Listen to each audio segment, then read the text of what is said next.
Walking, drinking, and washing a car. What does that have to do with being great? You'll find out in just a moment.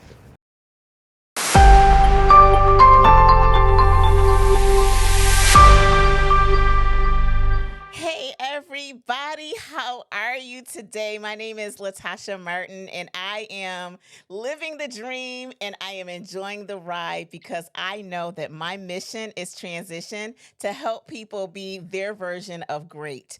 So I am so thrilled to be here tonight. I probably sound like I have been on a lot of caffeine, but it has been a great day. And the reason that it has been great is I'm actually right now reading a book by Adam Grant. And one of the things he talked about in the book was the importance of not having great to where you feel comfortable, but pushing yourself to a place of discomfort. And that's one of the things that helps you be great. And so for today, when we look at our model for the greatness journey, I just want to walk you through where we are today. And I'm so excited about this. And so when we started a few days ago, we started with the process of saying, you want to make sure that you're awake. What is that thing that thing that resonates with you, that hit you in a space where it got your attention, that you knew you needed to change in order to be great. Then we talked about being curious, right? And that was an interesting thing. I don't know how many people actually took advantage of that and went to do that exercise on the idea of being curious. And for some reason, my little thing won't move. The wrong thing is moving, y'all. It's not trying to let me be great, but there we go. Look at that. To God be the glory. So the next step in the process was being curious. Then yesterday we talked about planning, and today is one of my favorite things. And what is it? It is called habit alignment. Now, if you've heard that term before, I would love for you to go ahead and put a number 1 in the chat box somewhere and just put that number 1. But if you've never heard of it before, no problem, because we're going to talk about that today. And what habit alignment is it is a process where when you think about a journey, or if you wanted to go somewhere, if you want to be missional, we want to start with the first part of that. And that is, what is a habit?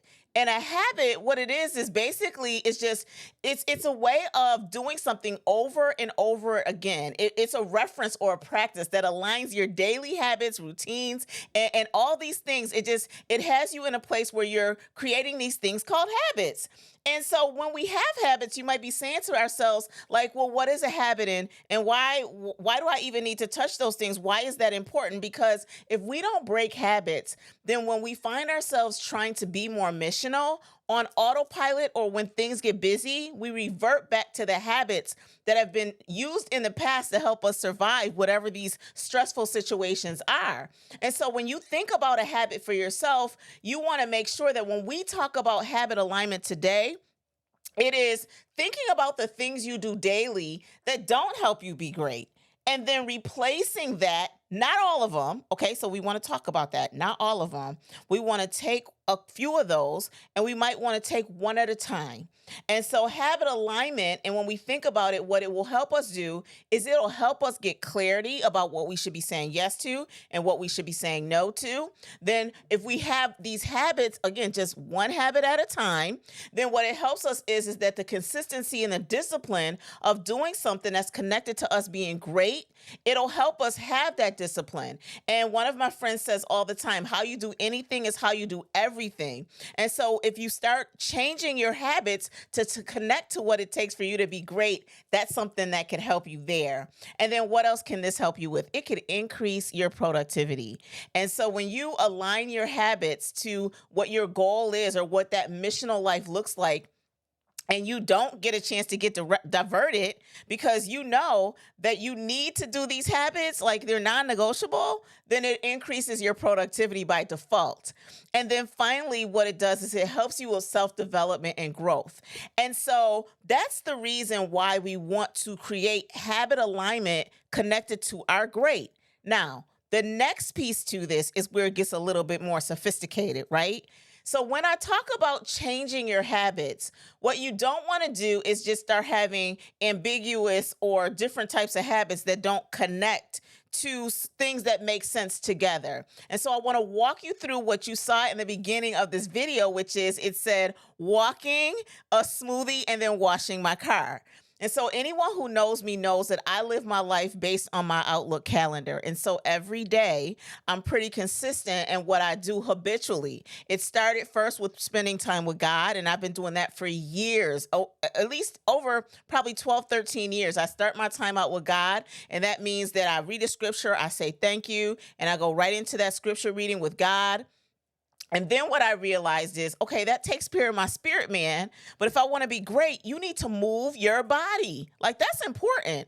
And so how do I move my body? Well, in the morning, I meet up at the mall, or if it's nice outside, my preference is to be outside. But if it's not nice outside, then what I'll do is I'll go to the mall. And when I go to the mall, I try to walk for 30 minutes. Now, when I started this habit, because this is where we get, I don't want to say we give up, is when we create these habits that are not achievable, or something that like puts you in pain or too much discomfort. If you want to have success with habits, you want to do the habits, the good ones, just like the bad ones. So for example, if you were, let's say, on a weight loss journey and you were eating really clean and really great, I know, did it, lost 80 pounds, did it all. Now I gained it all back and brought a cousin. But when I did that, I was eating so clean and I was very strict. I could only have protein, no sugar, no carbs, nothing.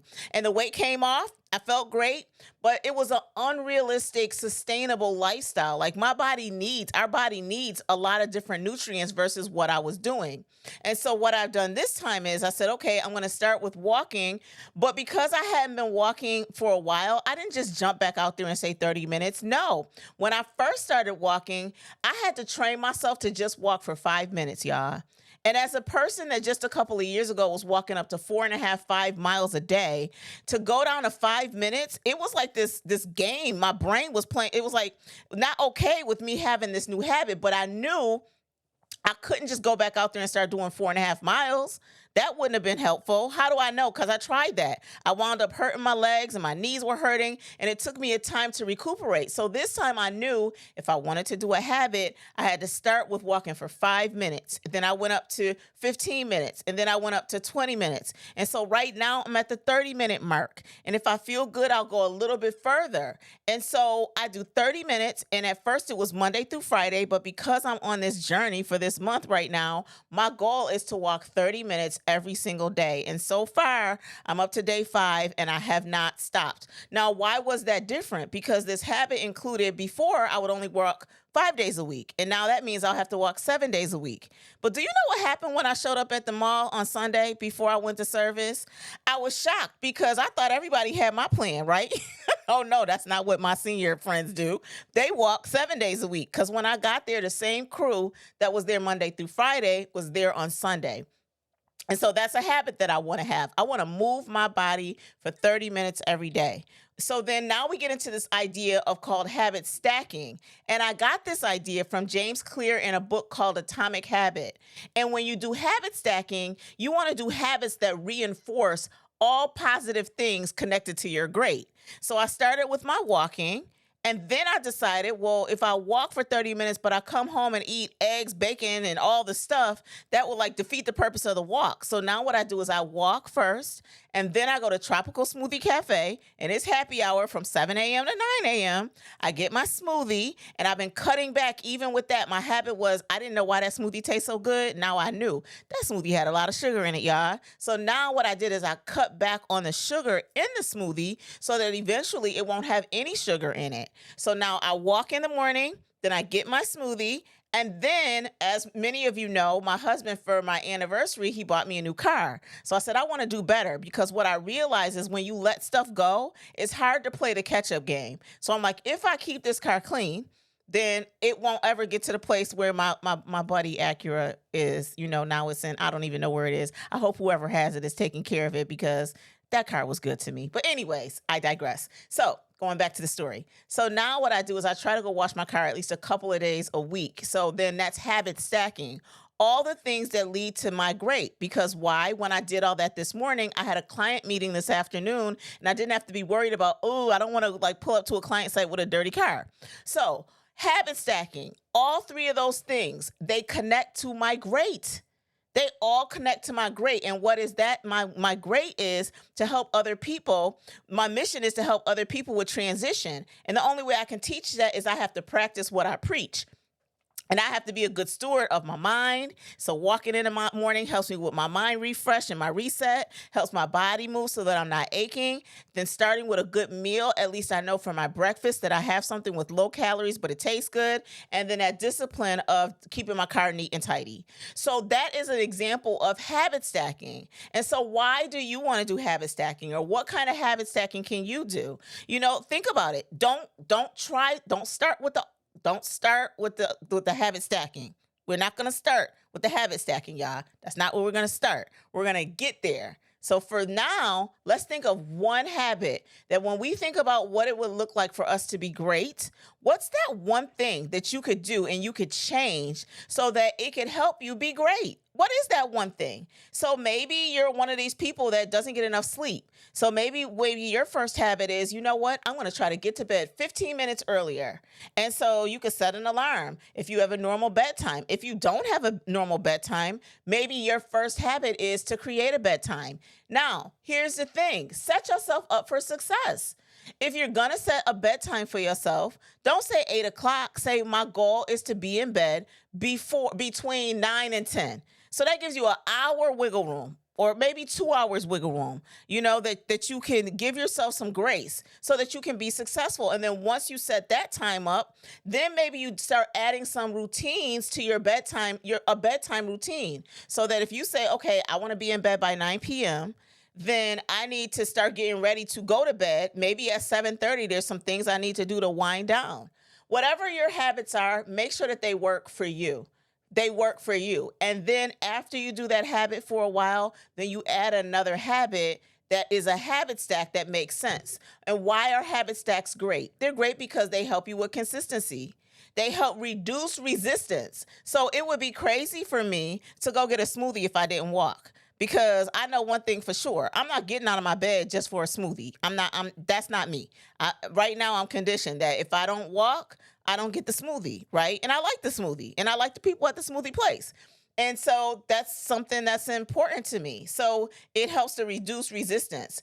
And then it helps you have more efficient use of your time, because you know that for whatever time it takes to have your miracle mornings, or your whatever the time frame it is that you want to create this habit, it helps you to not multitask, but be intentional with the sequence of the task. And then it's seamless integration. Again, you want to make sure with your habit stacking that things make sense. So it wouldn't make sense if I put my full face of makeup on and then I went to walk and then I got to come home and take a shower and I got to redo my makeup. Like, that wouldn't make sense. But if I said that one of the goals is that I want to make sure I wear makeup and I look more presentable every day, then okay, maybe my first habit is go buy some cute workout clothes, because that I know I'm going to use those. So I get my cute workout clothes, and maybe that's the thing that gets me excited about walking every day. Whatever it is for your habit stacking, just make sure that it makes sense to you. It doesn't have to make sense to anybody else. And then the last thing that's a benefit of habit stacking is the compound effect, meaning that as you start stacking these small habits, what you'll realize is, wow, I am more disciplined in whatever the first thing was. That might be the domino effect for a whole series of other things that are good for you. So I just want to encourage you today, when it comes to habit alignment and you igniting your great, that it might seem like it's something that's complicated, but it really isn't. I just want to encourage you to go ahead and try it, because that's the thing that can help you on your journey of igniting your great. What I also want to remind you of today is, if you are a person who still wants to schedule time with me, and I was supposed to do this before I even got on here, and I did not because I forgot about it, but I was excited because I got a message that someone actually did take me up on that offer, and they're scheduled time with me to do an Ignite Your Great discovery session at pay whatever you want. And if you don't want to pay nothing, that's okay too. But I want to encourage you to go ahead and do that. So what I'm going to do right now is I'm going to put the link in the comment section. So if you want to set up a discovery session with me, I want to encourage you to go ahead and take advantage of that. So let me see if I can find the place where I put the link in here, because I'm telling y'all, man, every day is something new, y'all. New. It's just new. Hold on. Why is that not popping up, y'all? Where is it not popping up? I don't even know where it is. Well, maybe I'm not supposed to do that, but I will put it in the section below so that you can come back and you can go ahead and schedule that time with me. But if you want to go ahead and put it in yourself, it's Latasha 115959.com/connect. And I know that's a hard thing to remember, but I don't know where my little chat thing is for me. It's not working tonight, which is absolutely crazy, but that's what it is. And I'm excited about today. I'm excited for all of you that are here on this journey with me. And I can't wait to see you again tomorrow. God bless and have a great day. We'll talk to you soon and have a great evening. Make it great.